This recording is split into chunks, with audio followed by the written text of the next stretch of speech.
Ni Prof, propolis yang kita guna. Ya. Okey, biasanya apabila kita nak menghasilkan suatu produk ya. Jadi kita perlu pastikan tentang keaslian sumber yang kita gunakan.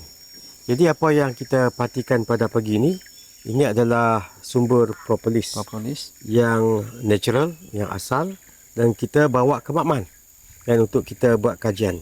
Antara kajian yang kita boleh lakukan maknanya kajian secara fizikal, kita melihat secara fizikal dari segi warnanya, dari segi teksturnya kan, dan juga dari segi morfologi dan bahasa saintifiknya disebut sebagai morfologi ataupun sifat-sifat fizikal. Sifat-sifat fizikal yang ada pada propolis. Yang kedua, kita boleh lakukan ujian makmal kimia tentang kualiti dan juga sebatian yang wujud di dalam propolis ni sendiri. Jadi keseluruhannya kita boleh lakukan ujian fizikal dan juga ujian kimia di makmal terhadap propolis yang kita gunakan. Jadi kalau kita perhatikan maknanya propolis ini mempunyai tekstur-tekstur yang tertentu dan sifat-sifat yang tertentu.